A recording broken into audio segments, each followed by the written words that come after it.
Rappaccini's Daughter. By Nathaniel Hawthorne. A young man, named Giovanni Guasconti, came, very long ago, from the more southern region of Italy, to pursue his studies at the University of Padua. Giovanni, who had but a scanty supply of gold ducats in his pocket, took lodgings in a high and gloomy chamber of an old edifice which looked not unworthy to have been the palace of a Paduan noble, and which, in fact, exhibited over its entrance the armorial bearings of a family long since extinct.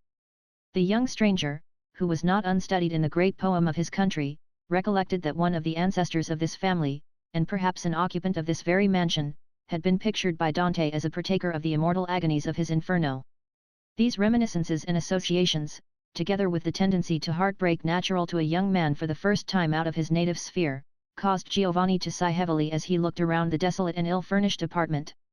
"Holy Virgin, Signor," cried old Dame Lisabetta, who, won by the youth's remarkable beauty of person, was kindly endeavouring to give the chamber a habitable air. What a sigh was that to come out of a young man's heart! "Do you find this old mansion gloomy? For the love of heaven, then, put your head out of the window, and you will see as bright sunshine as you have left in Naples." Guasconti mechanically did as the old woman advised, but could not quite agree with her that the Paduan sunshine was as cheerful as that of southern Italy. Such as it was, however, it fell upon a garden beneath the window and expended its fostering influences on a variety of plants, which seemed to have been cultivated with exceeding care. "Does this garden belong to the house?" asked Giovanni. "Heaven forbid, Signor, unless it were fruitful of better pot herbs than any that grow there now," answered old Lisabetta. "No, that garden is cultivated by the own hands of Signor Giacomo Rappaccini, the famous doctor, who, I warrant him, has been heard of as far as Naples. It is said that he distills these plants into medicines that are as potent as a charm. Oftentimes you may see the Signor Doctor at work, and perchance the Signora, his daughter, too, gathering the strange flowers that grow in the garden." The old woman had now done what she could for the aspect of the chamber, and, commending the young man to the protection of the saints, took her departure. Giovanni still found no better occupation than to look down into the garden beneath his window. From its appearance, he judged it to be one of those botanic gardens which were of earlier date in Padua than elsewhere in Italy or in the world. Or, not improbably, it might once have been the pleasure place of an opulent family, for there was the ruin of a marble fountain in the centre, sculptured with rare art, but so woefully shattered that it was impossible to trace the original design from the chaos of remaining fragments. The water, however, continued to gush and sparkle into the sunbeams as cheerfully as ever. A little gurgling sound ascended to the young man's window, and made him feel as if the fountain were an immortal spirit that sung its song unceasingly and without heeding the vicissitudes around it, while one century embodied it in marble and another scattered the perishable garniture on the soil. All about the pool into which the water subsided grew various plants, that seemed to require a plentiful supply of moisture for the nourishment of gigantic leaves, and in some instances, flowers gorgeously magnificent. There was one shrub in particular, set in a marble vase in the midst of the pool, that bore a profusion of purple blossoms, each of which had the luster and richness of a gem, and the whole together made a show so resplendent that it seemed enough to illuminate the garden, even had there been no sunshine. Every portion of the soil was peopled with plants and herbs, which, if less beautiful, still bore tokens of assiduous care, as if all had their individual virtues, known to the scientific mind that fostered them. Some were placed in urns, rich with old carving, and others in common garden pots.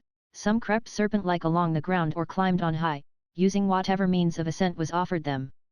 One plant had wreathed itself round a statue of Verdumnus, which was thus quite veiled and shrouded in a drapery of hanging foliage, so happily arranged that it might have served a sculptor for a study. While Giovanni stood at the window he heard a rustling behind a screen of leaves, and became aware that a person was at work in the garden. His figure soon emerged into view, and showed itself to be that of no common labourer, but a tall, emaciated, sallow, and sickly-looking man, dressed in a scholar's garb of black. He was beyond the middle term of life, with grey hair, a thin, grey beard, and a face singularly marked with intellect and cultivation, but which could never, even in his more youthful days, have expressed much warmth of heart. Nothing could exceed the intentness with which this scientific gardener examined every shrub which grew in his path. It seemed as if he was looking into their inmost nature, making observations in regard to their creative essence, and discovering why one leaf grew in this shape and another in that, and wherefore such and such flowers differed among themselves in hue and perfume. Nevertheless, in spite of this deep intelligence on his part, there was no approach to intimacy between himself and these vegetable existences. On the contrary, he avoided their actual touch or the direct inhaling of their odors with a caution that impressed Giovanni most disagreeably, for the man's demeanor was that of one walking among malignant influences, such as savage beasts, or deadly snakes, or evil spirits, which, should he allow them one moment of license, would wreak upon him some terrible fatality. It was strangely frightful to the young man's imagination to see this air of insecurity in a person cultivating a garden, that most simple and innocent of human toils, and which had been alike the joy and labor of the unfallen parents of the race. Was this garden, then, the Eden of the present world? And this man, with such a perception of harm in what his own hands caused to grow, was he the Adam? The distrustful gardener, while plucking away the dead leaves or pruning the too luxuriant growth of the shrubs, defended his hands with a pair of thick gloves. Nor were these his only armor.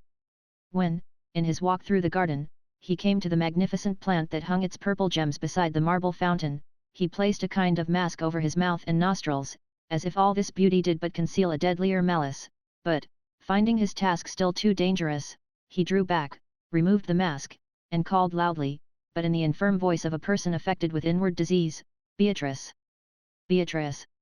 Here am I, my father!" "What would you?" cried a rich and youthful voice from the window of the opposite house, a voice as rich as a tropical sunset, and which made Giovanni, though he knew not why, think of deep hues of purple or crimson and of perfumes heavily delectable. "Are you in the garden?" "Yes, Beatrice," answered the gardener, "and I need your help." Soon there emerged from under a sculptured portal the figure of a young girl, arrayed with as much richness of taste as the most splendid of the flowers, beautiful as the day, and with a bloom so deep and vivid that one shade more would have been too much. She looked redundant with life, health, and energy, all of which attributes were bound down and compressed, as it were and girdled tensely, in their luxuriance, by her virgin zone. Yet Giovanni's fancy must have grown morbid while he looked down into the garden, for the impression which the fair stranger made upon him was as if here were another flower, the human sister of those vegetable ones, as beautiful as they, more beautiful than the richest of them, but still to be touched only with a glove, nor to be approached without a mask. As Beatrice came down the garden path, it was observable that she handled and inhaled the odor of several of the plants which her father had most sedulously avoided. "Here, Beatrice," said the latter, "see how many needful offices require to be done to our chief treasure. Yet, shattered as I am, my life might pay the penalty of approaching it so closely as circumstances demand. Henceforth, I fear, this plant must be consigned to your sole charge." "And gladly will I undertake it," cried again the rich tones of the young lady, as she bent towards the magnificent plant and opened her arms as if to embrace it. "Yes, my sister, my splendor, it shall be Beatrice's task to nurse and serve thee, and thou shalt reward her with thy kisses and perfumed breath, which to her is as the breath of life."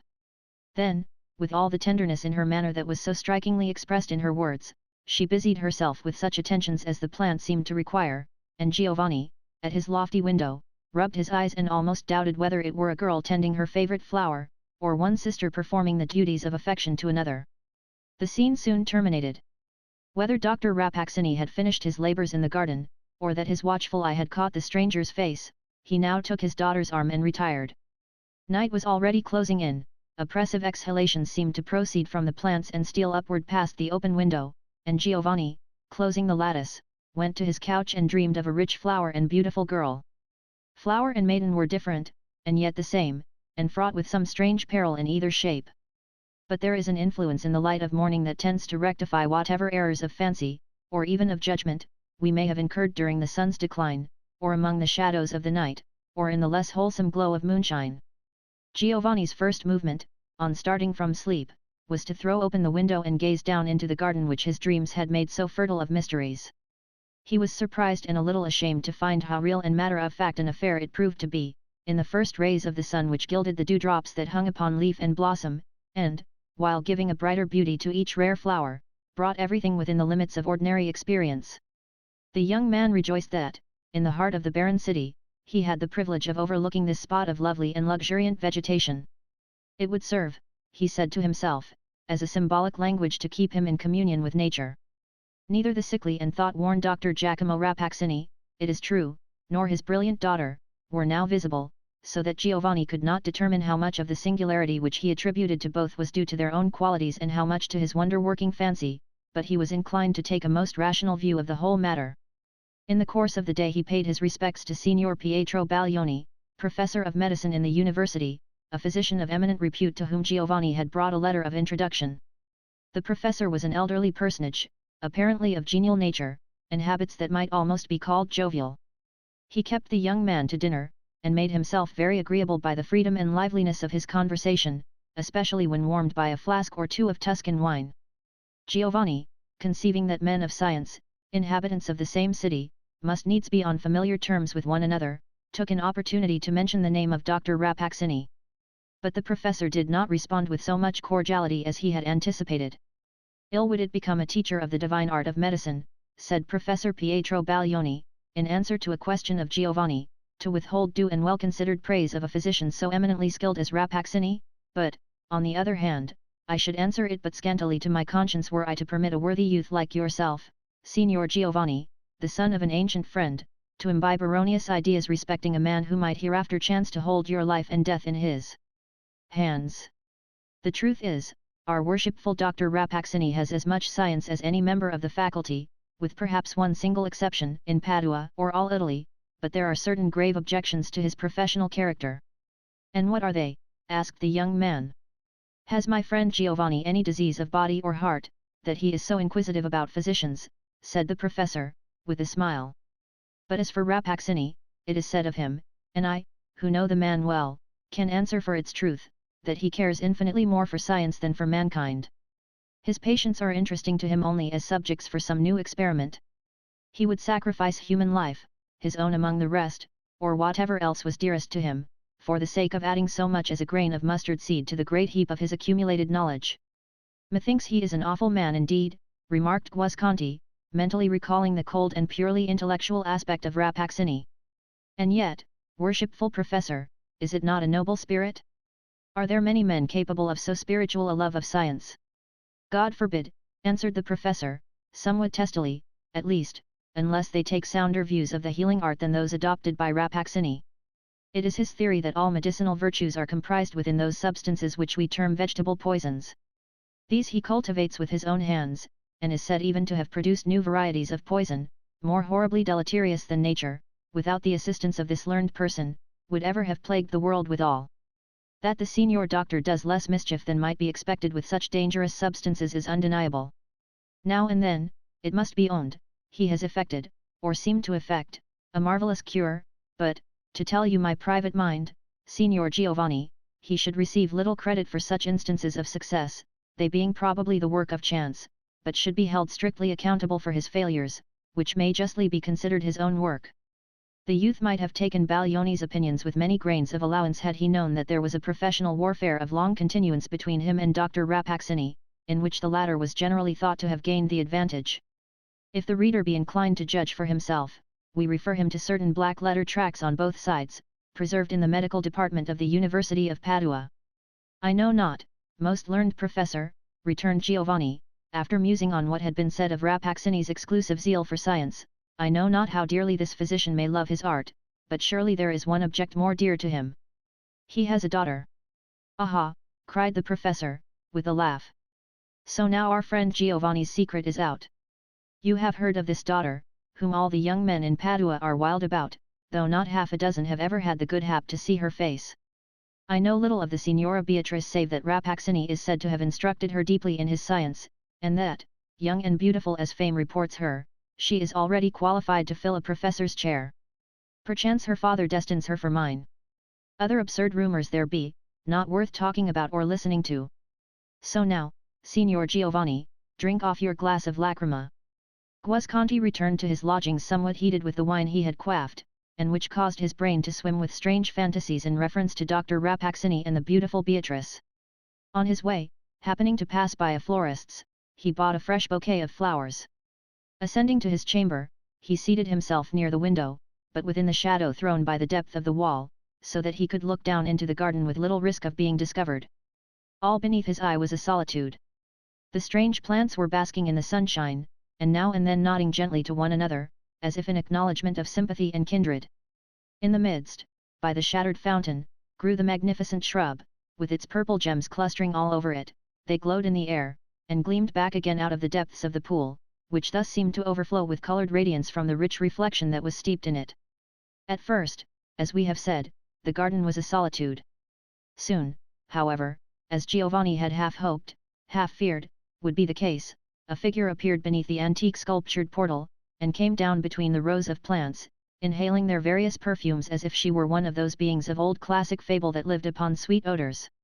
On again beholding Beatrice, the young man was even startled to perceive how much her beauty exceeded his recollection of it, so brilliant, so vivid, was its character, that she glowed amid the sunlight, and, as Giovanni whispered to himself, positively illuminated the more shadowy intervals of the garden path.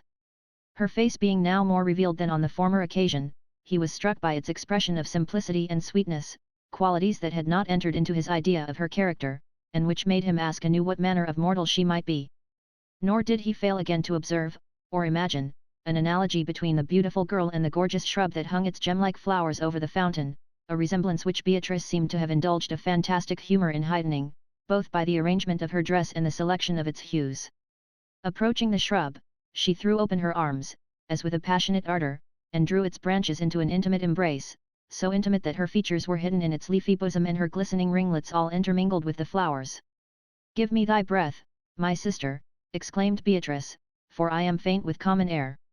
And give me this flower of thine, which I separate with gentlest fingers from the stem and place it close beside my heart." With these words the beautiful daughter of Rappaccini plucked one of the richest blossoms of the shrub, and was about to fasten it in her bosom. But now, unless Giovanni's draughts of wine had bewildered his senses, a singular incident occurred. A small orange-colored reptile, of the lizard or chameleon species, chanced to be creeping along the path, just at the feet of Beatrice. It appeared to Giovanni, but, at the distance from which he gazed, he could scarcely have seen anything so minute. It appeared to him, however, that a drop or two of moisture from the broken stem of the flower descended upon the lizard's head. For an instant the reptile contorted itself violently, and then lay motionless in the sunshine. Beatrice observed this remarkable phenomenon and crossed herself, sadly, but without surprise, nor did she therefore hesitate to arrange the fatal flower in her bosom. There it blushed, and almost glimmered with the dazzling effect of a precious stone, adding to her dress and aspect the one appropriate charm which nothing else in the world could have supplied. But Giovanni, out of the shadow of his window, bent forward and shrank back, and murmured and trembled. "Am I awake? Have I my senses?" said he to himself. "What is this being? Beautiful shall I call her, or inexpressibly terrible?"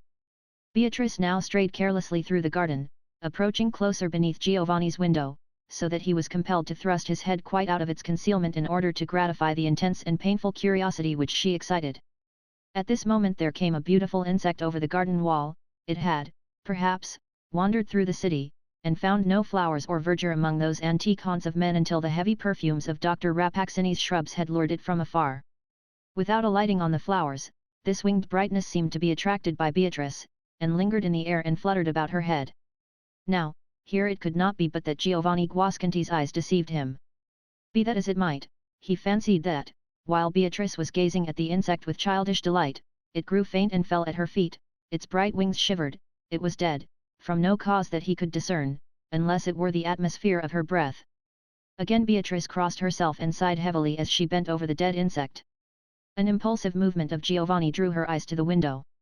There she beheld the beautiful head of the young man, rather a Grecian than an Italian head, with fair, regular features, and a glistening of gold among his ringlets, gazing down upon her like a being that hovered in mid-air.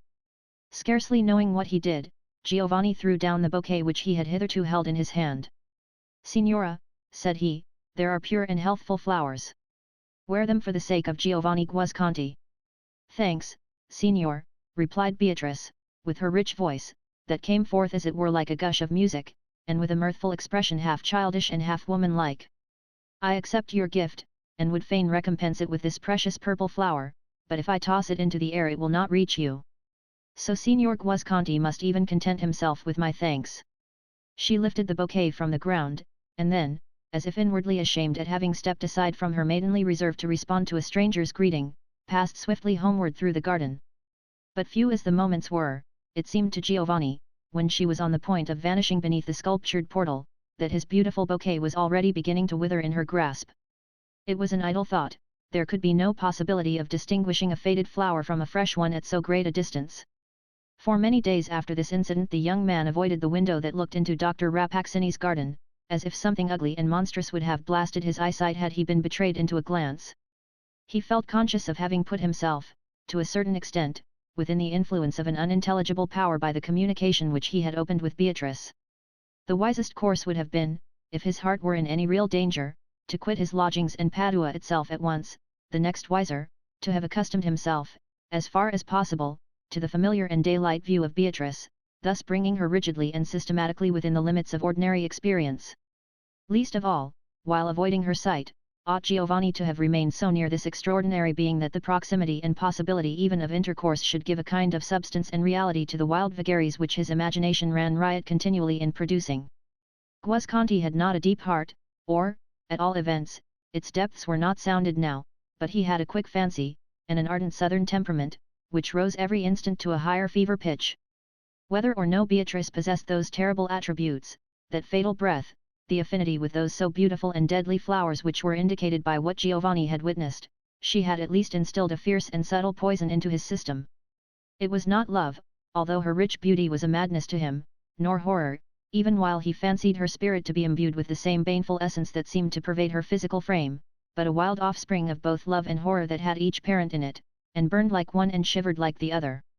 Giovanni knew not what to dread, still less did he know what to hope, yet hope and dread kept a continual warfare in his breast, alternately vanquishing one another and starting up afresh to renew the contest. Blessed are all simple emotions, be they dark or bright. It is the lurid intermixture of the two that produces the illuminating blaze of the infernal regions. Sometimes he endeavoured to assuage the fever of his spirit by a rapid walk through the streets of Padua or beyond its gates, his footsteps kept time with the throbbings of his brain, so that the walk was apt to accelerate itself to a race. One day he found himself arrested, his arm was seized by a portly personage, who had turned back on recognizing the young man and expended much breath in overtaking him. "Signor Giovanni! Stay, my young friend," cried he. "Have you forgotten me? That might well be the case if I were as much altered as yourself."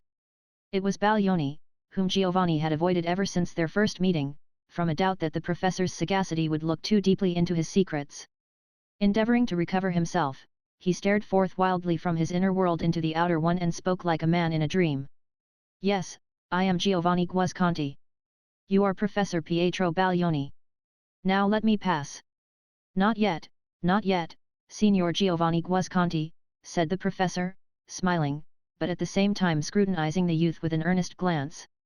"What, did I grow up side by side with your father, and shall his son pass me like a stranger in these old streets of Padua?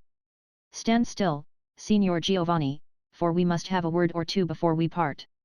"Speedily, then, most worshipful professor, speedily," said Giovanni, with feverish impatience. "Does not your worship see that I am in haste?" Now, while he was speaking there came a man in black along the street, stooping and moving feebly like a person in inferior health. His face was all overspread with a most sickly and sallow hue, but yet so pervaded with an expression of piercing and active intellect that an observer might easily have overlooked the merely physical attributes and have seen only this wonderful energy. As he passed, this person exchanged a cold and distant salutation with Baglioni, but fixed his eyes upon Giovanni with an intentness that seemed to bring out whatever was within him worthy of notice. Nevertheless, there was a peculiar quietness in the look, as if taking merely a speculative, not a human interest, in the young man. "It is Dr. Rappaccini," whispered the professor when the stranger had passed. "Has he ever seen your face before?" "Not that I know," answered Giovanni, starting at the name. "He has seen you, he must have seen you," said Baglioni, hastily. "For some purpose or other, this man of science is making a study of you. I know that look of his. It is the same that coldly illuminates his face as he bends over a bird, a mouse, or a butterfly, which, in pursuance of some experiment, he has killed by the perfume of a flower, a look as deep as nature itself, but without nature's warmth of love. Signor Giovanni, I will stake my life upon it, you are the subject of one of Rappaccini's experiments." "Will you make a fool of me?" cried Giovanni, passionately. "That, Signor Professor, were an untoward experiment." "Patience, patience," replied the imperturbable professor. "I tell thee, my poor Giovanni, that Rappaccini has a scientific interest in thee. Thou hast fallen into fearful hands. And the Signora Beatrice, what part does she act in this mystery?" But Guasconti, finding Baglioni's pertinacity intolerable, here broke away, and was gone before the professor could again seize his arm. He looked after the young man intently and shook his head.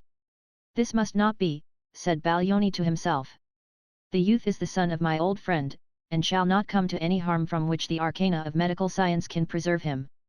Besides, it is too insufferable an impertinence in Rappaccini, thus to snatch the lad out of my own hands, as I may say, and make use of him for his infernal experiments. This daughter of his. It shall be looked to. Perchance, most learned Rappaccini, I may foil you where you little dream of it." Meanwhile Giovanni had pursued a circuitous route, and at length found himself at the door of his lodgings. As he crossed the threshold he was met by old Lisabetta, who smirked and smiled, and was evidently desirous to attract his attention, vainly, however, as the ebullition of his feelings had momentarily subsided into a cold and dull vacuity. He turned his eyes full upon the withered face that was puckering itself into a smile, but seemed to behold it not. The old dame, therefore, laid her grasp upon his cloak. "Signor, signor," whispered she, still with a smile over the whole breadth of her visage, so that it looked not unlike a grotesque carving in wood, darkened by centuries. "Listen, signor. There is a private entrance into the garden." "What do you say?" exclaimed Giovanni, turning quickly about, as if an inanimate thing should start into feverish life. "A private entrance into Dr. Rappaccini's garden." "Hush, hush, not so loud," whispered Lisabetta, putting her hand over his mouth. "Yes, into the worshipful doctor's garden, where you may see all his fine shrubbery. Many a young man in Padua would give gold to be admitted among those flowers." Giovanni put a piece of gold into her hand. "Show me the way," said he. A surmise, probably excited by his conversation with Baglioni, crossed his mind, that this interposition of old Lisabetta might perchance be connected with the intrigue, whatever were its nature, in which the professor seemed to suppose that Dr. Rappaccini was involving him. But such a suspicion, though it disturbed Giovanni, was inadequate to restrain him. The instant that he was aware of the possibility of approaching Beatrice, it seemed an absolute necessity of his existence to do so. It mattered not whether she were angel or demon, he was irrevocably within her sphere, and must obey the law that whirled him onward, in ever-lessening circles, towards a result which he did not attempt to foreshadow, and yet, strange to say, there came across him a sudden doubt whether this intense interest on his part were not delusory, whether it were really of so deep and positive a nature as to justify him in now thrusting himself into an incalculable position, whether it were not merely the fantasy of a young man's brain, only slightly or not at all connected with his heart. He paused, hesitated, turned half about, but again went on. His withered guide led him along several obscure passages, and finally undid a door, through which, as it was opened, there came the sight and sound of rustling leaves, with the broken sunshine glimmering among them. Giovanni stepped forth, and, forcing himself through the entanglement of a shrub that wreathed its tendrils over the hidden entrance, stood beneath his own window in the open area of Dr. Rappaccini's garden. How often is it the case that, when impossibilities have come to pass and dreams have condensed their misty substance into tangible realities, we find ourselves calm, and even coldly self-possessed, amid circumstances which it would have been a delirium of joy or agony to anticipate. Fate delights to thwart us thus. Passion will choose his own time to rush upon the scene, and lingers sluggishly behind when an appropriate adjustment of events would seem to summon his appearance. So was it now with Giovanni. Day after day his pulses had throbbed with feverish blood at the improbable idea of an interview with Beatrice, and of standing with her, face to face, in this very garden, basking in the oriental sunshine of her beauty, and snatching from her full gaze the mystery which he deemed the riddle of his own existence. But now there was a singular and untimely equanimity within his breast. He threw a glance around the garden to discover if Beatrice or her father were present, and, perceiving that he was alone, began a critical observation of the plants. The aspect of one and all of them dissatisfied him, their gorgeousness seemed fierce, passionate, and even unnatural. There was hardly an individual shrub which a wanderer, straying by himself through a forest, would not have been startled to find growing wild, as if an unearthly face had glared at him out of the thicket. Several also would have shocked a delicate instinct by an appearance of artificialness indicating that there had been such commixture, and, as it were, adultery, of various vegetable species, that the production was no longer of God's making, but the monstrous offspring of man's depraved fancy, glowing with only an evil mockery of beauty. They were probably the result of experiment, which in one or two cases had succeeded in mingling plants individually lovely into a compound possessing the questionable and ominous character that distinguished the whole growth of the garden. In fine, Giovanni recognized but 2 or 3 plants in the collection, and those of a kind that he well knew to be poisonous. While busy with these contemplations he heard the rustling of a silken garment, and, turning, beheld Beatrice emerging from beneath the sculptured portal. Giovanni had not considered with himself what should be his deportment, whether he should apologize for his intrusion into the garden, or assume that he was there with the privity at least, if not by the desire, of Dr. Rappaccini or his daughter, but Beatrice's manner placed him at his ease, though leaving him still in doubt by what agency he had gained admittance. She came lightly along the path and met him near the broken fountain. There was surprise in her face, but brightened by a simple and kind expression of pleasure. "You are a connoisseur in flowers, Signor," said Beatrice, with a smile, alluding to the bouquet which he had flung her from the window. "It is no marvel, therefore, if the sight of my father's rare collection has tempted you to take a nearer view. If he were here, he could tell you many strange and interesting facts as to the nature and habits of these shrubs, for he has spent a lifetime in such studies, and this garden is his world." "And yourself, lady," observed Giovanni, "if fame says true, you likewise are deeply skilled in the virtues indicated by these rich blossoms and these spicy perfumes. Would you deign to be my instructress, I should prove an apter scholar than if taught by Signor Rappaccini himself." "Are there such idle rumors?" asked Beatrice, with the music of a pleasant laugh. "Do people say that I am skilled in my father's science of plants? What a jest is there! No, though I have grown up among these flowers, I know no more of them than their hues and perfume, and sometimes methinks I would fain rid myself of even that small knowledge. There are many flowers here, and those not the least brilliant, that shock and offend me when they meet my eye. But pray, Signor, do not believe these stories about my science. Believe nothing of me save what you see with your own eyes." "And must I believe all that I have seen with my own eyes?" asked Giovanni, pointedly, while the recollection of former scenes made him shrink. "No, Signora, you demand too little of me. Bid me believe nothing save what comes from your own lips." It would appear that Beatrice understood him. There came a deep flush to her cheek, but she looked full into Giovanni's eyes, and responded to his gaze of uneasy suspicion with a queen-like haughtiness. "I do so bid you, Signor," she replied. "Forget whatever you may have fancied in regard to me. If true to the outward senses, still it may be false in its essence, but the words of Beatrice Rappaccini's lips are true from the depths of the heart outward. Those you may believe." A fervor glowed in her whole aspect and beamed upon Giovanni's consciousness like the light of truth itself, but while she spoke there was a fragrance in the atmosphere around her, rich and delightful, though evanescent, yet which the young man, from an indefinable reluctance, scarcely dared to draw into his lungs. It might be the odour of the flowers. Could it be Beatrice's breath which thus embalmed her words with a strange richness, as if by steeping them in her heart? A faintness passed like a shadow over Giovanni and flitted away. He seemed to gaze through the beautiful girl's eyes into her transparent soul, and felt no more doubt or fear.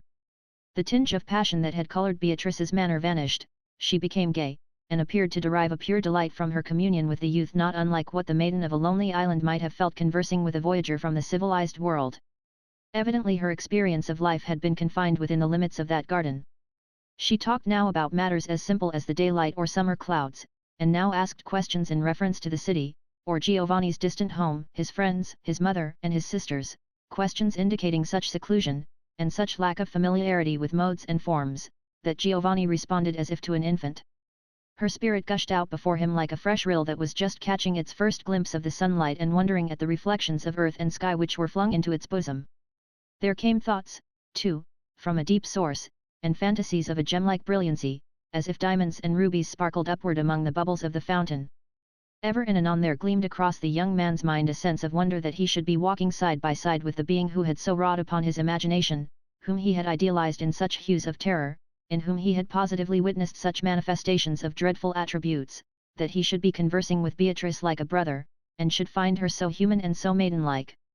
But such reflections were only momentary, the effect of her character was too real not to make itself familiar at once.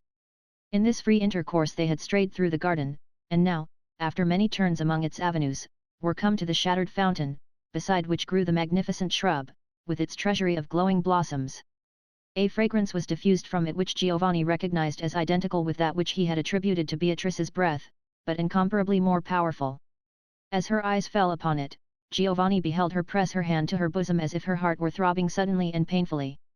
"For the first time in my life," murmured she, addressing the shrub, "I had forgotten thee.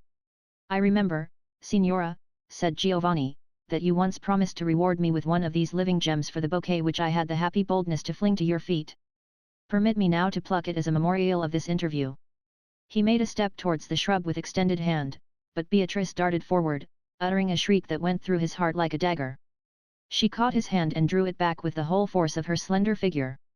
Giovanni felt her touch thrilling through his fibers. "Touch it not," exclaimed she, in a voice of agony. "Not for thy life. It is fatal." Then, hiding her face, she fled from him and vanished beneath the sculptured portal. As Giovanni followed her with his eyes, he beheld the emaciated figure and pale intelligence of Dr. Rappaccini, who had been watching the scene, he knew not how long, within the shadow of the entrance. No sooner was Guasconti alone in his chamber than the image of Beatrice came back to his passionate musings, invested with all the witchery that had been gathering around it ever since his first glimpse of her, and now likewise imbued with a tender warmth of girlish womanhood. She was human, her nature was endowed with all gentle and feminine qualities, she was worthiest to be worshipped, she was capable, surely, on her part, of the height and heroism of love. Those tokens which he had hitherto considered as proofs of a frightful peculiarity in her physical and moral system were now either forgotten, or, by the subtle sophistry of passion transmitted into a golden crown of enchantment, rendering Beatrice the more admirable by so much as she was the more unique. Whatever had looked ugly was now beautiful, or, if incapable of such a change, it stole away and hid itself among those shapeless half-ideas which throng the dim region beyond the daylight of our perfect consciousness. Thus did he spend the night, nor fell asleep until the dawn had begun to awake the slumbering flowers in Dr. Rappaccini's garden, whither Giovanni's dreams doubtless led him. Up rose the sun in his due season, and, flinging his beams upon the young man's eyelids, awoke him to a sense of pain. When thoroughly aroused, he became sensible of a burning and tingling agony in his hand, in his right hand, the very hand which Beatrice had grasped in her own when he was on the point of plucking one of the gem-like flowers. On the back of that hand there was now a purple print like that of 4 small fingers, and the likeness of a slender thumb upon his wrist. Oh, how stubbornly does love, or even that cunning semblance of love which flourishes in the imagination, but strikes no depth of root into the heart, how stubbornly does it hold its faith until the moment comes when it is doomed to vanish into thin mist.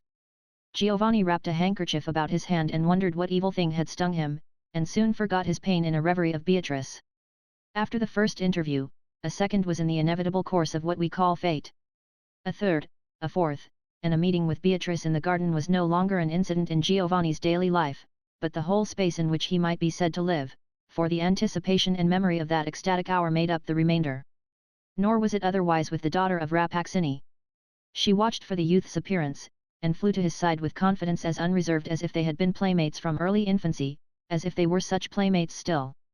If, by any unwonted chance, he failed to come at the appointed moment, she stood beneath the window and sent up the rich sweetness of her tones to float around him in his chamber and echo and reverberate throughout his heart. "Giovanni! Giovanni! Why tarriest thou? Come down!" And down he hastened into that Eden of poisonous flowers. But, with all this intimate familiarity, there was still a reserve in Beatrice's demeanour, so rigidly and invariably sustained that the idea of infringing it scarcely occurred to his imagination.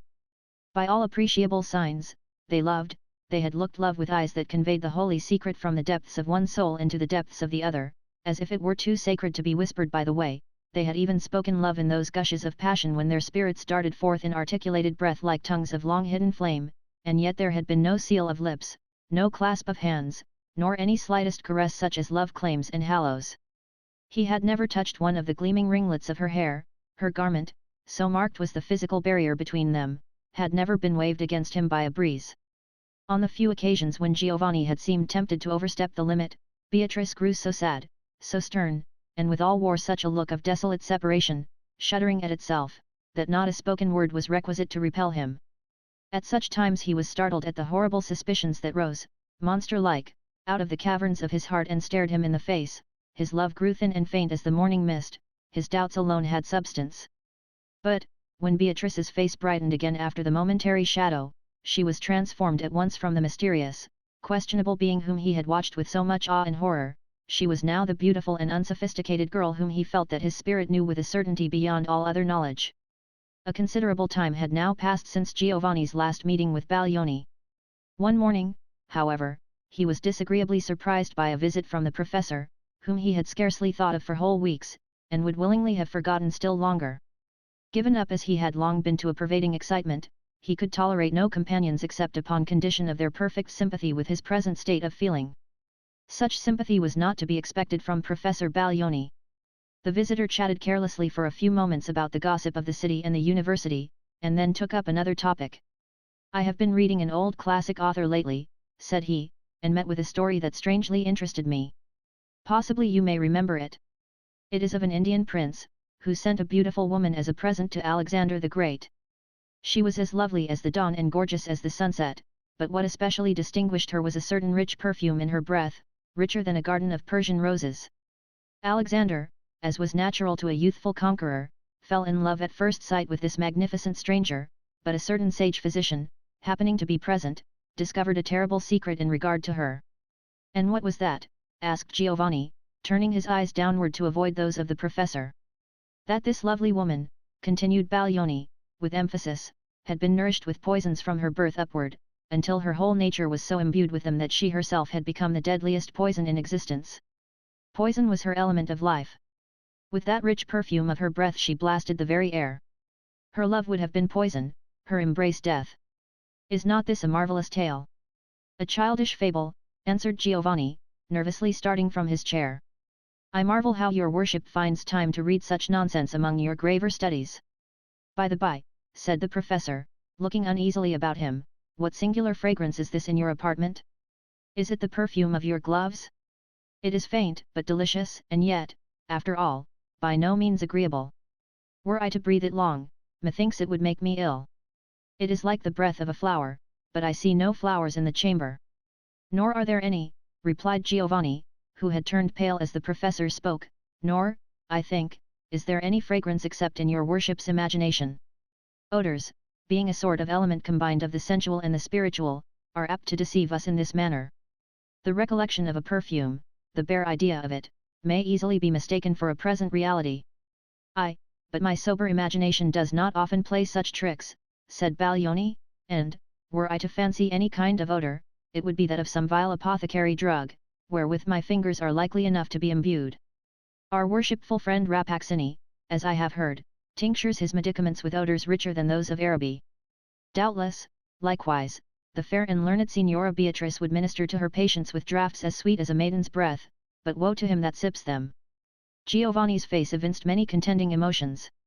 The tone in which the professor alluded to the pure and lovely daughter of Rappaccini was a torture to his soul, and yet the intimation of a view of her character opposite to his own, gave instantaneous distinctness to 1,000 dim suspicions, which now grinned at him like so many demons.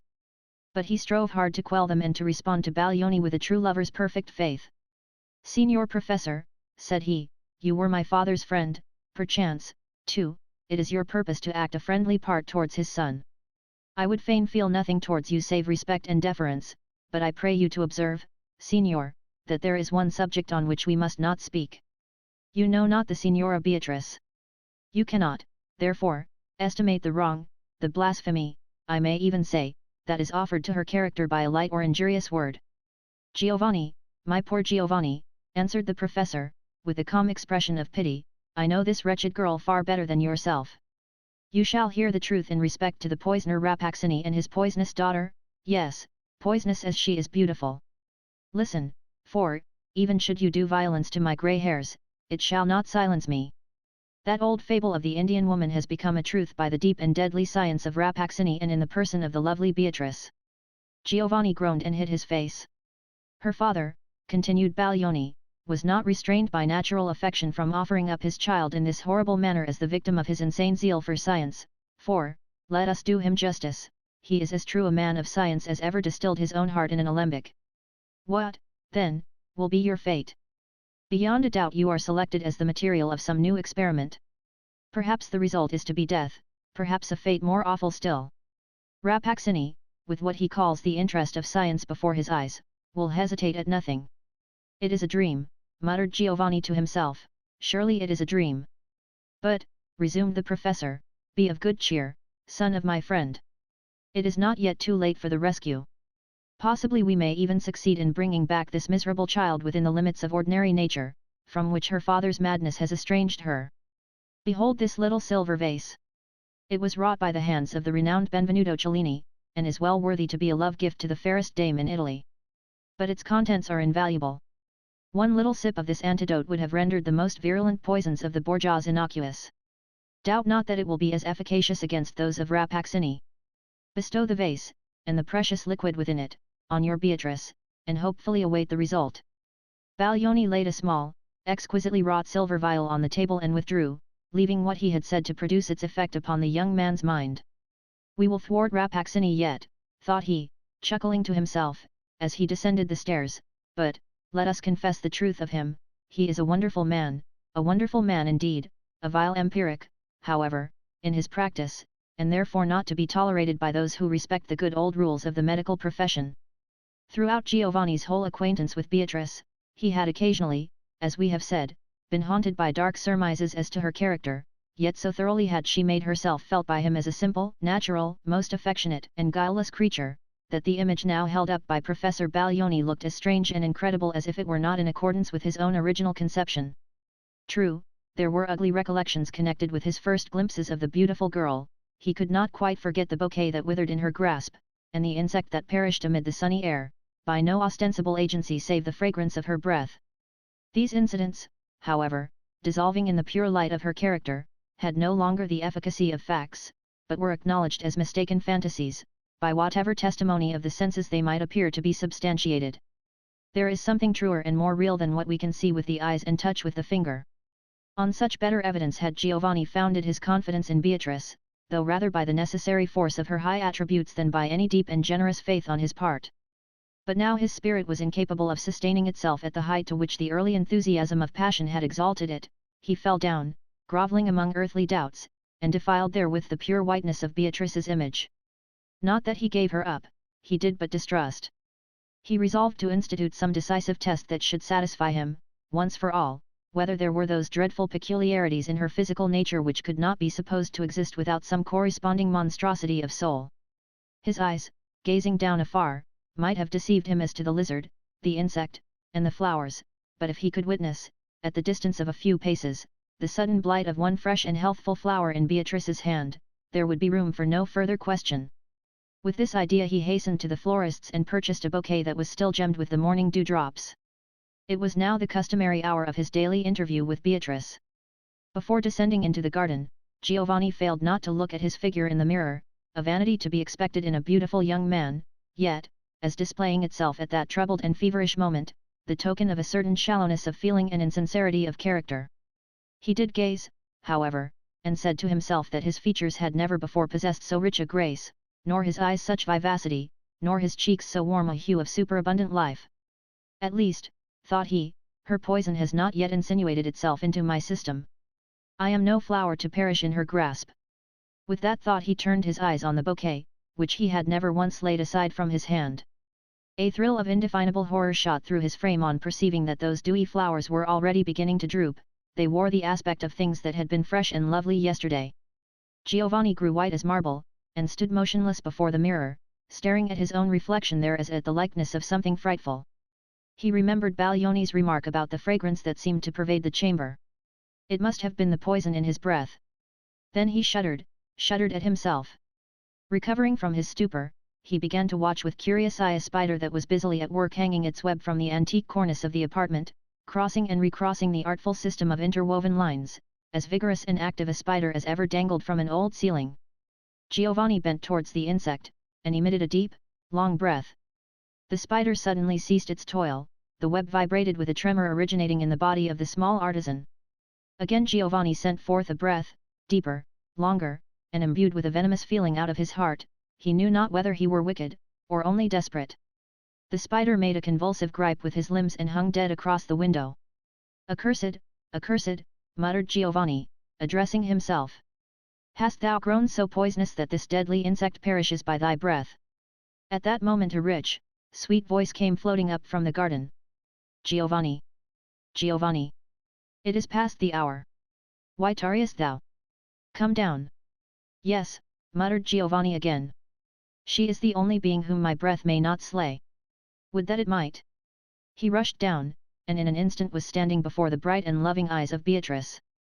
A moment ago his wrath and despair had been so fierce that he could have desired nothing so much as to wither her by a glance, but with her actual presence there came influences which had too real an existence to be at once shaken off, recollections of the delicate and benign power of her feminine nature, which had so often enveloped him in a religious calm, recollections of many a holy and passionate outgush of her heart, when the pure fountain had been unsealed from its depths and made visible in its transparency to his mental eye, recollections which, had Giovanni known how to estimate them, would have assured him that all this ugly mystery was but an earthly illusion, and that, whatever mist of evil might seem to have gathered over her, the real Beatrice was a heavenly angel.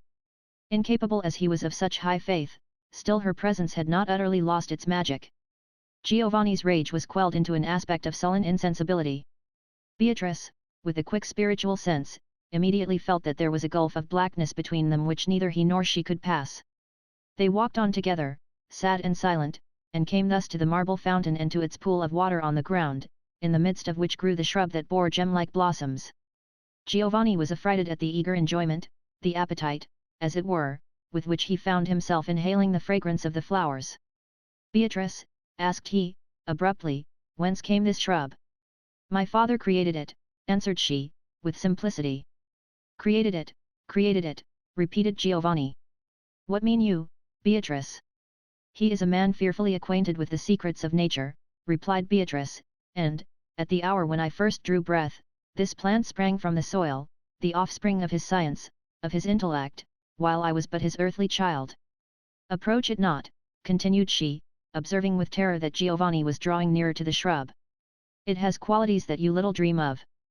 But I, dearest Giovanni, I grew up and blossomed with the plant and was nourished with its breath. It was my sister, and I loved it with a human affection, for, alas, hast thou not suspected it, there was an awful doom." Here Giovanni frowned so darkly upon her that Beatrice paused and trembled. But her faith in his tenderness reassured her, and made her blush that she had doubted for an instant. "There was an awful doom," she continued, "the effect of my father's fatal love of science, which estranged me from all society of my kind.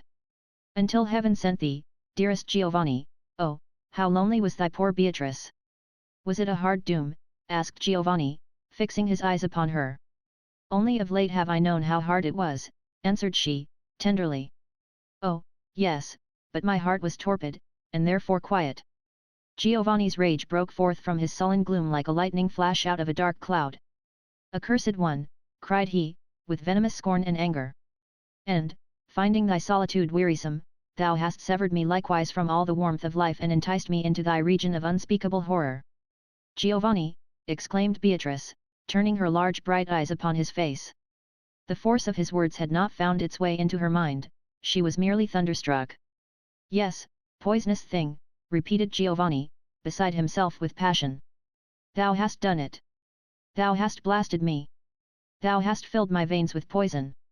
Thou hast made me as hateful, as ugly, as loathsome and deadly a creature as thyself, a world's wonder of hideous monstrosity. Now, if our breath be happily as fatal to ourselves as to all others, let us join our lips in one kiss of unutterable hatred, and so die." "What has befallen me?" murmured Beatrice, with a low moan out of her heart. "Holy Virgin, pity me, a poor heart-broken child." Dost thou pray?" cried Giovanni, still with the same fiendish scorn. "Thy very prayers, as they come from thy lips, taint the atmosphere with death. Yes, yes, let us pray. Let us to church and dip our fingers in the holy water at the portal. They that come after us will perish as by a pestilence. Let us sign crosses in the air. It will be scattering curses abroad in the likeness of holy symbols." "Giovanni," said Beatrice, calmly, for her grief was beyond passion, "why dost thou join thyself with me thus in those terrible words? I, it is true, am the horrible thing thou namest me. But thou, what hast thou to do, save with one other shudder at my hideous misery to go forth out of the garden and mingle with thy race, and forget there ever crawled on earth such a monster as poor Beatrice?" "Dost thou pretend ignorance?" asked Giovanni, scowling upon her. "Behold, this power have I gained from the pure daughter of Rappaccini." There was a swarm of summer insects flitting through the air in search of the food promised by the flower odors of the fatal garden. They circled round Giovanni's head, and were evidently attracted towards him by the same influence which had drawn them for an instant within the sphere of several of the shrubs. He sent forth a breath among them, and smiled bitterly at Beatrice as at least a score of the insects fell dead upon the ground. "I see it! I see it!" shrieked Beatrice. "It is my father's fatal science. No, no, Giovanni, it was not I. Never! Never! I dreamed only to love thee and be with thee a little time, and so to let thee pass away, leaving but thine image in mine heart, for, Giovanni, believe it, though my body be nourished with poison, my spirit is God's creature, and craves love as its daily food. But my father, he has united us in this fearful sympathy. Yes, spurn me, tread upon me, kill me. Oh, what is death after such words as thine? But it was not I. Not for a world of bliss would I have done it. Giovanni's passion had exhausted itself in its outburst from his lips.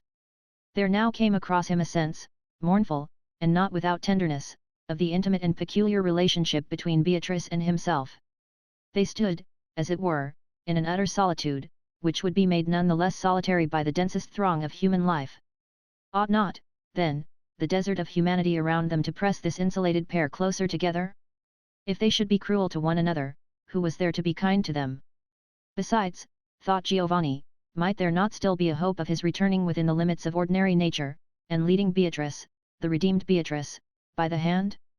Oh, weak, and selfish, and unworthy spirit, that could dream of an earthly union and earthly happiness as possible, after such deep love had been so bitterly wronged as was Beatrice's love by Giovanni's blighting words. No, no, there could be no such hope. She must pass heavily, with that broken heart, across the borders of time, she must bathe her hurts in some fount of paradise, and forget her grief in the light of immortality, and there be well. But Giovanni did not know it. Dear Beatrice, said he, approaching her, while she shrank away as always at his approach, but now with a different impulse, dearest Beatrice, our fate is not yet so desperate. Behold! There is a medicine, potent, as a wise physician has assured me, and almost divine in its efficacy. It is composed of ingredients the most opposite to those by which thy awful father has brought this calamity upon thee and me. It is distilled of blessed herbs. Shall we not quaff it together, and thus be purified from evil? Give it me, said Beatrice, extending her hand to receive the little silver vial which Giovanni took from his bosom. She added, with a peculiar emphasis, I will drink, but do thou await the result. She put Baglioni's antidote to her lips, and, at the same moment, the figure of Rappaccini emerged from the portal and came slowly towards the marble fountain. As he drew near, the pale man of science seemed to gaze with a triumphant expression at the beautiful youth and maiden, as might an artist who should spend his life in achieving a picture or a group of statuary and finally be satisfied with his success. He paused, his bent form grew erect with conscious power, he spread out his hands over them in the attitude of a father imploring a blessing upon his children, but those were the same hands that had thrown poison into the stream of their lives. Giovanni trembled. Beatrice shuddered nervously, and pressed her hand upon her heart. My daughter, said Rappaccini, thou art no longer lonely in the world. Pluck one of those precious gems from thy sister shrub and bid thy bridegroom wear it in his bosom. It will not harm him now. My science and the sympathy between thee and him have so wrought within his system that he now stands apart from common men, as thou dost, daughter of my pride and triumph, from ordinary women. Pass on, then, through the world, most dear to one another and dreadful to all besides. My father, said Beatrice, feebly, and still as she spoke she kept her hand upon her heart, wherefore didst thou inflict this miserable doom upon thy child? Miserable, exclaimed Rappaccini. What mean you, foolish girl? Dost thou deem it misery to be endowed with marvellous gifts against which no power nor strength could avail an enemy, misery, to be able to quell the mightiest with a breath, misery, to be as terrible as thou art beautiful? Wouldst thou, then, have preferred the condition of a weak woman, exposed to all evil and capable of none? I would fain have been loved, not feared, murmured Beatrice, sinking down upon the ground. But now it matters not. I am going, father, where the evil which thou hast striven to mingle with my being will pass away like a dream, like the fragrance of these poisonous flowers, which will no longer taint my breath among the flowers of Eden. Farewell, Giovanni. Thy words of hatred are like lead within my heart, but they, too, will fall away as I ascend. Oh, was there not, from the first, more poison in thy nature than in mine? To Beatrice, so radically had her earthly part been wrought upon by Rappaccini's skill, as poison had been life, so the powerful antidote was death, and thus the poor victim of man's ingenuity and of thwarted nature, and of the fatality that attends all such efforts of perverted wisdom, perished there, at the feet of her father and Giovanni. Just at that moment Professor Pietro Baglioni looked forth from the window, and called loudly, in a tone of triumph mixed with horror, to the thunder-stricken man of science, Rappaccini. Rappaccini! And is this the upshot of your experiment?